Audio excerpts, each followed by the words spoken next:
Hey y'all, it's Chris. Welcome back to the channel. Yep, took a little bit of time for my last video, but finally got it for you. I finally have the time to kill into all of the vests pretty well figured out. Before I get into that, got to do that typical YouTube plug. If you're new to the channel, hit that subscribe button. If you like what you see, give it a thumbs up. Try to leave me a comment. Try to answer every comment I get. But without further ado, let's go ahead and get into this so it's not too terribly long. Now to start, if you saw my last video, remember this picture where I kind of broke down the 4 different hitboxes? To get the time to kills into the vest, I just use the upper and the mid torso, the yellow and the blue spots, just the average of those two damages. A lot of times it's only 1 or 2 points of difference, so just the average of it. But generally speaking, that may be enough to be in the realm of you don't need 6 rounds to clear the vest, you need 7. But it seems more realistic to me, so kind of did that. And as we go along, we'll kind of get in here. The fire rate we got here, that's how long each gun takes to shoot a round. So you hit the fire button, the first round is at 0.00 seconds. The number you see is how long after that round fires, the next round will fire, then the next one, then the next one. Kind of interesting, because if you're used to PUBG Mobile, you'll know some of the fire rates of these guns are like all the 5.56 weapons were identical. Not so much in this game. But let's go ahead and jump right in. The SMGs were a bit of a shock to me. I mean, I would say the biggest shock so far would be the UMP. It's not really that good in this game. There's no other good way to put it. I mean, they just kind of, for lack of a better term, they neutered it, which it needed to be. It was a little too strong, in my opinion. But hey, kind of opens up the realm for some other guns. Everyone kind of likes the SMGs, kind of the comfort zone, running Uzi or UMP if you're from PUBG Mobile, but kind of breaks out. The Uzi is actually still really strong in this game, but the Vector just edges it out. It edges it out by such a small margin that I would still say whichever one you're better with, that's the one you're going to win the gunfight with. Because all these numbers are 5 meters or less, pretty much point blank range. You both hit the fire button at the exact same time, running the exact same ping. That's how fast it'll kill. So a lot of these numbers, it's going to come down to just what gun you're better with. Kind of move down the list a little. You got the MP5K. It used to be comparable to the Uzi in PUBG Mobile. In this game, it's a little slower. Is that enough to really make a much of a difference? Again, kind of comes down to how you're shooting. The Bison, still a fairly decent gun, but where everything gets interesting is when you get to that Thompson. Just the stock Thompson, got some decent numbers on it, but when you put the C1 upgrade on it into a level 2 police vest, that's a real strong number when you compare it to the rest of the SMGs. The P90 being the strongest, of course, crate drop. But you can customize the Thompson to just get better than it into level 2. The level 3 vest, the P90 will kind of take it a little bit from it, but into that level 3 Dyneema vest, the Thompson still going to beat it out. I didn't include level 1 vest just because not really a point. You don't really care how quick it's going to kill a level 1 vest because generally speaking, most fights you'll be level 2 or higher. So kind of my reasoning there. We start getting into the ARs, that's where things are going to get a little more interesting. The M16 now having that upgrade for full auto, it's good in a pinch, but it's really slow compared to most other guns. Like the Scar L, it does have more damage per round than the M416, but its fire rate hurts it, so it barely edges out the M16 in some instances, but the M4 is still stronger. The AUG and the M4, no big surprise. Same fire rate, takes the same amount of bullets to kill somebody. They do the same damage pretty much. The new gun, the MCX, does start making things a little more interesting. It does have a higher rate of fire, not by much when you break down a lot of the numbers, but enough to where it's gonna make a difference. When you customize it, it does get a bit more damage, but you won't notice a difference until you hit a level 3 Dyneema vest.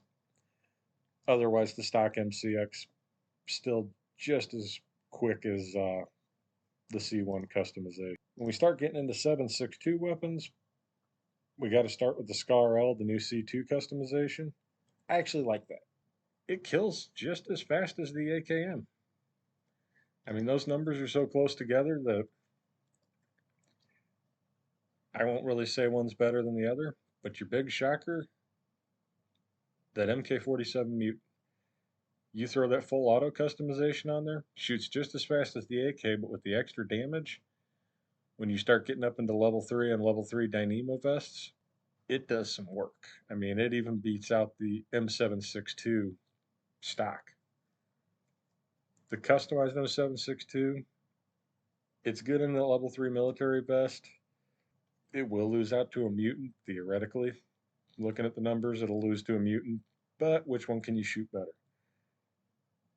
When you put that C1 on the M762, it does get a little harder to control, but we're talking point blank range here. It shouldn't make a terrible difference. Now we get to the Groza, and that thing just shreds. Its fire speed combined with the damage it puts out, that thing is brutal. I mean, you compare it to an M249, which used to be really, really strong, a good go to for a lot of people. And man, that Groza is just leaps and bounds ahead just by the amount of damage it'll do, especially in that Dyneema vest where 7.62 gets a little bit of a buff as far as damage points goes, whereas the 5.56 gets a bit of a nerf to its damage. The DP28's pretty much good at range if you're good with it, and close, most every gun's going to shred. The MG3, I double and triple checked all the numbers I did. This one I checked a couple extra times because that freaking thing on 990 rounds, a quarter of a second into either level 2 vest. That is insanely fast. It is just barely edged out by the MK14. And by just barely, I mean, you're talking 17 10,000ths of a second. Not enough to make a difference.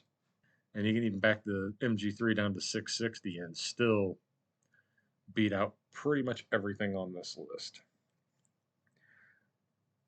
The one shocker to me out of this, threw the VSS in there just for craps and grins.